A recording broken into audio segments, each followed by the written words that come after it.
911 call audio reconstruction dispatcher. 911. What's your emergency? Silence. 11 seconds pass. A faint static crackle. The line disconnects.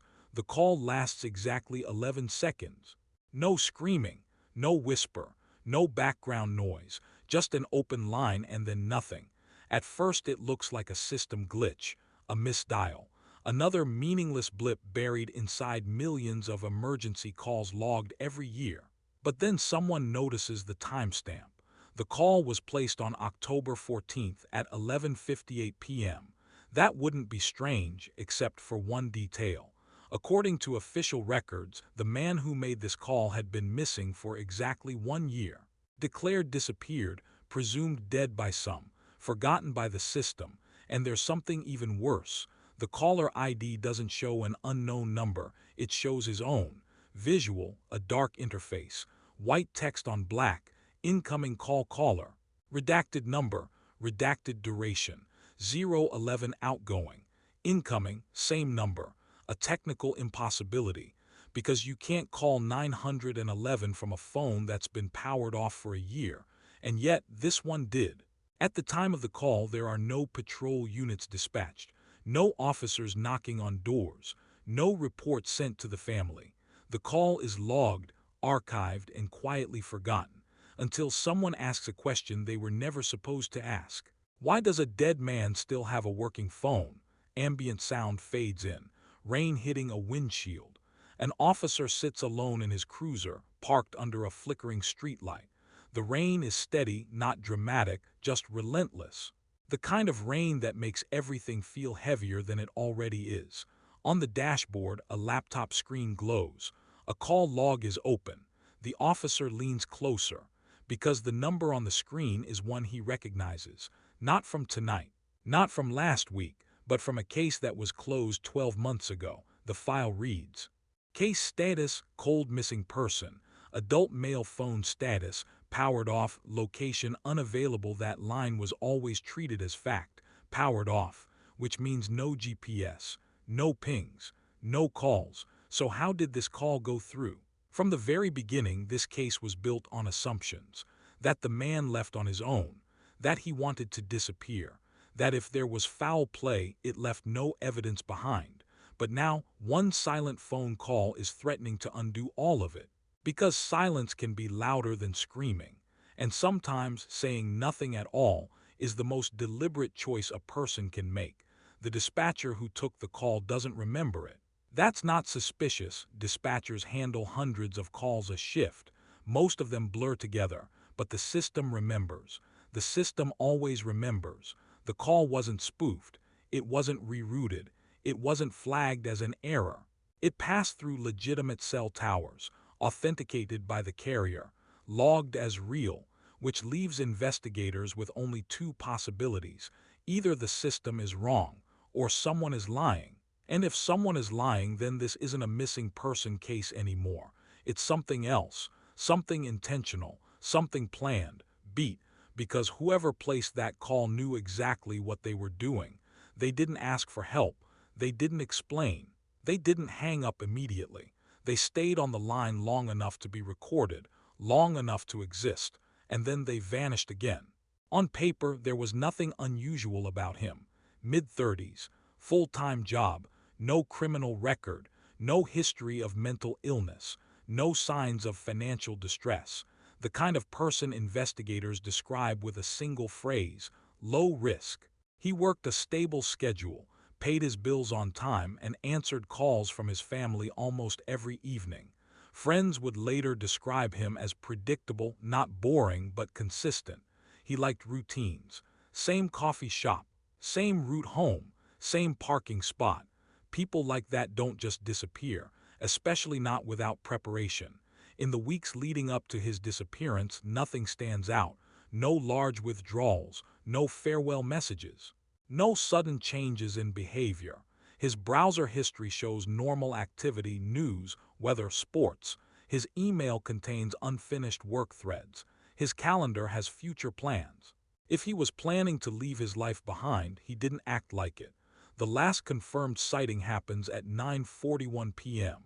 A security camera outside a convenience store captures him exiting alone. He pauses for a moment, checks his phone, then walks toward his car.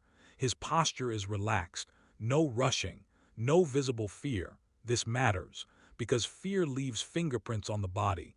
People who feel threatened scan their surroundings. Their shoulders rise, their steps shorten. He shows none of that.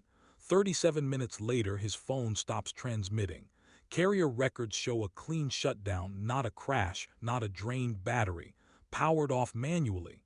That single fact becomes the backbone of the entire case.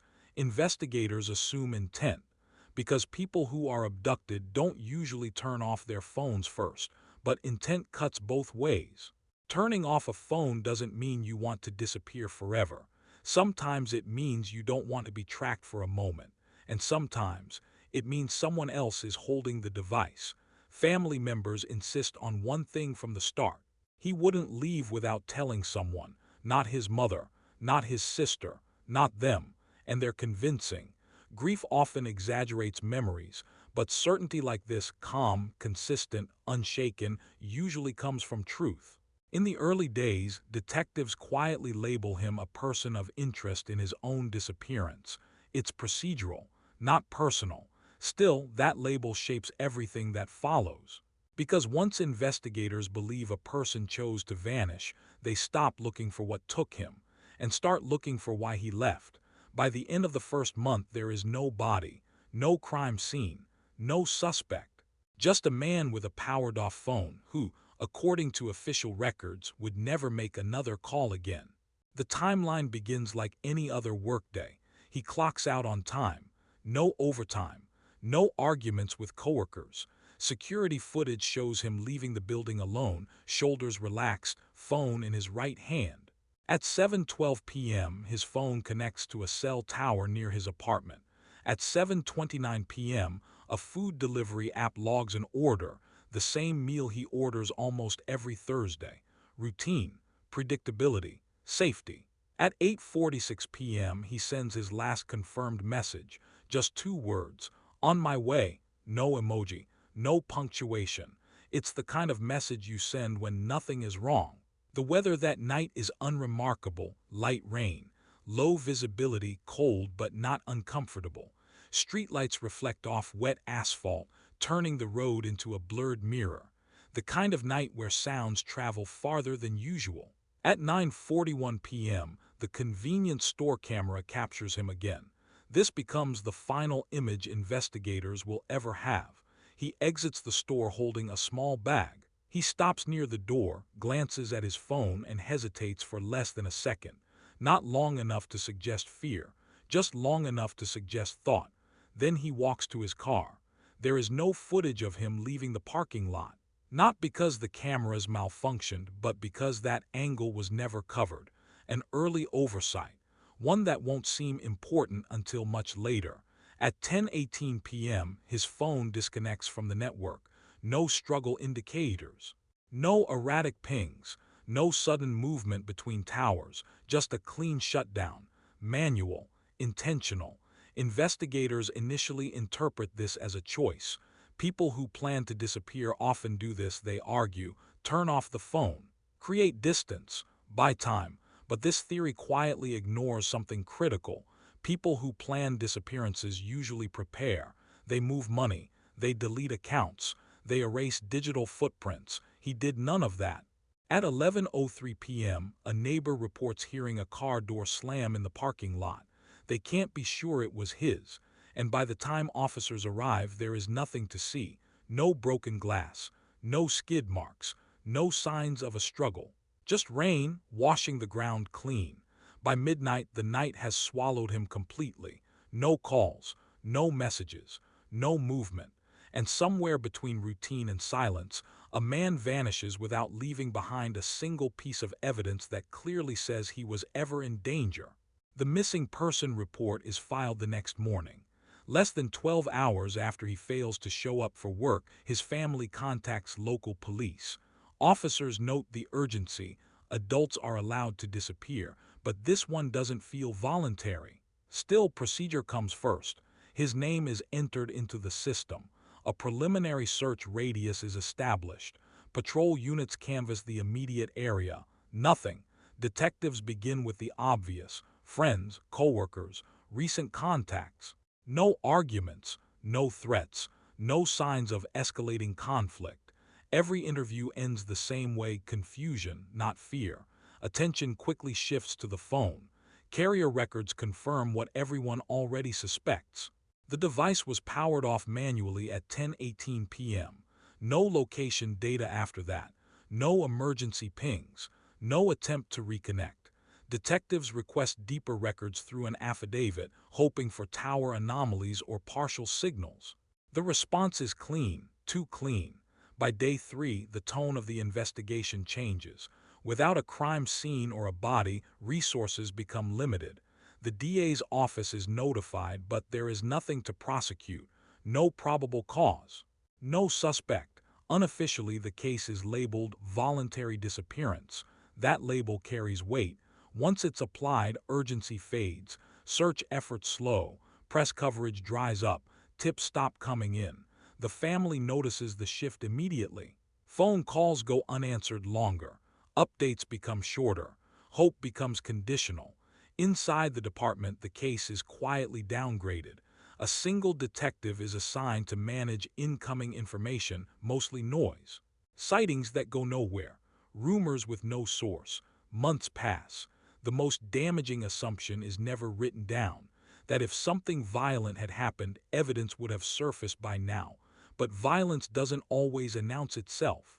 Sometimes it hides behind clean data and missing footage. 6 months in, the case file is moved to storage. One box, one name, one powered-off phone, official status: cold case. No one notices what's missing, not yet. The case stays buried for 11 months. No updates, no new tips, no movement. Then, during a routine audit of archived emergency calls, a civilian analyst notices something that doesn't fit. It's not the content of the call. It's the date. The system flags a 911 call linked to an old missing person file. That alone isn't unheard of. Sometimes lost phones resurface. Sometimes prank calls happen. But this one is different. The call was placed exactly 1 year after the disappearance, within a 2-minute window of the original timeline. Same month, same night, almost the same time. Coincidence has limits. The analyst pulls the metadata: caller ID, redacted number, redacted duration. 11 seconds outgoing and incoming numbers match. At first it looks like a system loop, but when they check the routing data, the call didn't loop internally. It traveled through real towers, through a real carrier, authenticated at every step, meaning the phone existed on the network. This immediately contradicts the foundation of the entire investigation, because the phone was never recovered, never reactivated, never reported found. And according to carrier records, it was still marked as inactive, powered off. Supervisors are notified. The call is replayed. There is no voice, no background noise, just an open line long enough to be recorded, short enough to avoid tracing in real time. A deliberate window. Even more troubling is what didn't happen. No patrol unit was dispatched. No wellness check was initiated. No follow-up report was generated. The call was logged, then lost in the archive. When detectives reopened the file, they realized something unsettling. This call wasn't new. It had been sitting there for months, ignored, waiting. Because now the question isn't who made the call, it's why it was made at all, and why someone chose the exact moment the system stopped caring. To understand the call, investigators stop asking how it happened. They start asking why.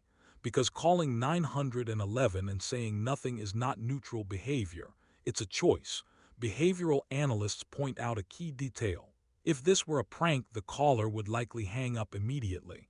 If it were accidental, the line would disconnect within seconds. But this call stays open for 11 seconds, long enough to be recorded, short enough to avoid a trace. That window matters. Silence, in psychological terms, is rarely empty. In high-stress situations, people either talk too much or not at all.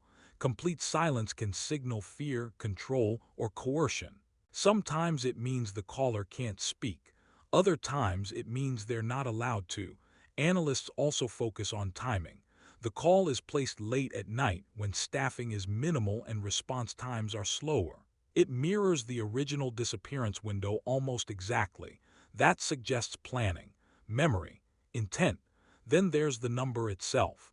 Calling 911 from the same number that receives the call creates confusion in the system. It delays identification. It blurs responsibility. It's a trick, one that requires familiarity with how emergency systems work. This isn't random. Investigators consider one unsettling possibility. The call wasn't meant for help. It was meant to prove existence. A digital footprint, a signal. I was here. I'm still connected. Experts note that perpetrators sometimes insert themselves back into an investigation when they feel forgotten. A call like this reopens wounds, forces attention, reasserts control, especially when the victim can no longer speak for themselves. But there's another theory, more disturbing. What if the call wasn't made by the person who took him but by the victim himself? 11 seconds, enough time to dial, not enough time to talk, a last attempt, a failed one. And if that's true, then the phone wasn't powered off when everyone thought it was. It was being saved, kept, waiting for the right moment. The call doesn't answer questions, it creates them. And with each one the case drifts further away from accident and closer to intention. At first, investigators assume there's a technical explanation. There has to be. Phones don't call themselves. Emergency systems aren't designed for loopback calls. An outgoing and incoming number being identical should be impossible, at least on paper. So they bring in telecom specialists, not patrol techs, not its support, people who build the system. The verdict is immediate and uncomfortable. This wasn't a glitch. The call did not originate inside the 911 network. It did not bounce internally. It did not spoof an external number. It entered the system like any normal emergency call, from the outside, from a real device. That means someone deliberately configured the call to mask its origin, either by using the original SIM or by cloning it. Both options require time, access, and intent. That realization forces detectives to revisit an old decision. Early in the investigation, one individual had brief access to the victim's phone shortly after the disappearance. At the time, it seemed irrelevant. They were cooperative, calm, eager to help, too eager. When detectives bring this person back in for questioning, their behavior has changed. They sit rigid in the chair. Their hands remain clasped tightly in their lap. They answer quickly, too quickly, before questions are finished. Overconfidence replaces curiosity, a common shift when someone believes they've already beaten the system. Then comes the mistake. A detective casually mentions that the phone must have been inactive for a year. The subject nods, then corrects him. Well, inactive on the network, yeah, but phones can still work. It's said without hesitation, without thinking. The room goes quiet, because that's not something an innocent person clarifies. That's something someone says when they know more than they should. From this moment on, the investigation pivots.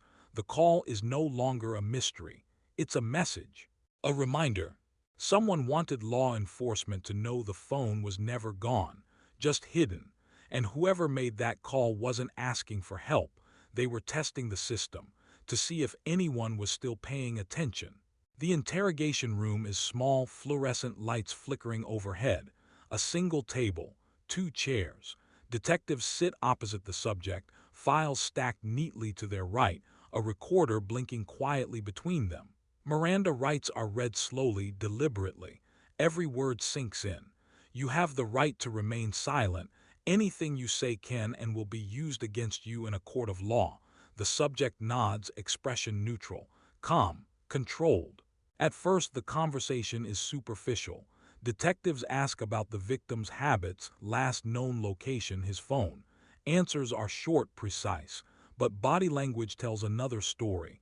Hands grip the table, feet shift under the chair. Eyes dart to the door, then back. Psychologists later note, subtle micro-expressions betray stress even in those who think they're composed. Detective Harper leans forward, voice low, careful. Do you know anything about the phone, the 911 call from a year ago? For a heartbeat, the subject freezes. 2 seconds of silence. Then a shrug. Not really. Phones, they do weird things sometimes. A slip. A deflection. Almost involuntary. Detectives employ standard tactics, minimization. We just want the truth. No one expects perfection. Normalization. People make mistakes all the time. We just need clarity, observation. Watching posture, tone, micro gestures. Every movement is recorded, every hesitation logged. The subject begins to over-explain. Too many details about minor, unrelated events. His voice rises slightly when discussing the victim's habits, subtle signs of someone trying to regain control. Then the key line appears. Well, the phone, it was still working, you know, even after everything. Eyes widen. Detectives glance at each other. It's confirmation.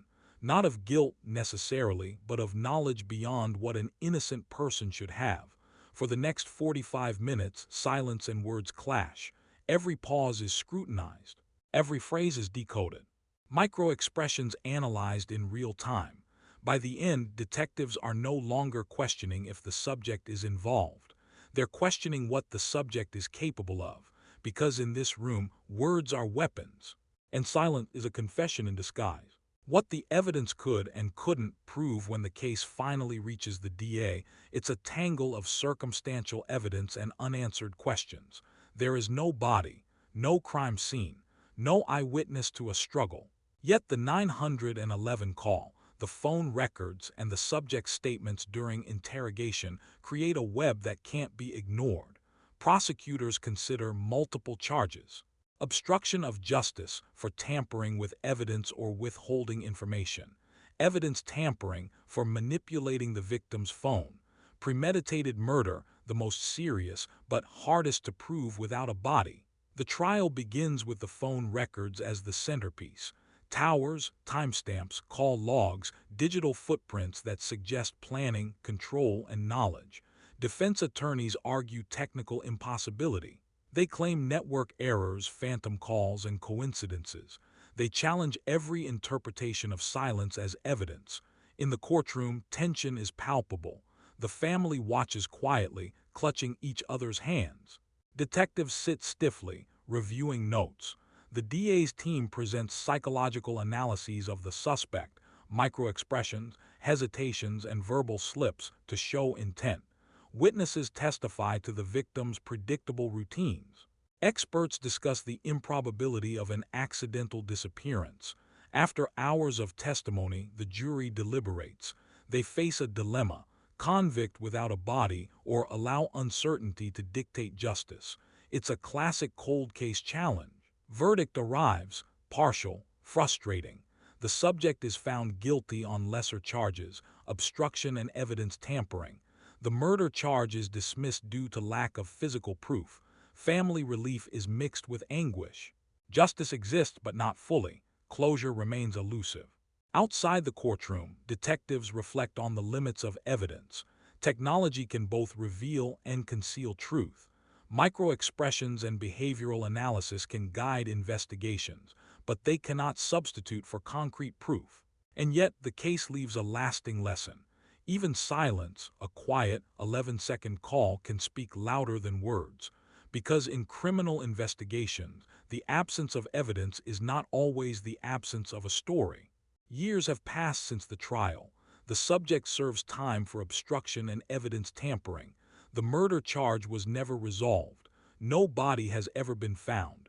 The victim's phone has vanished, its fate unknown. Yet the case continues to haunt investigators and family alike. In the quiet of the dispatch center, the memory of that 11-second 911 call lingers.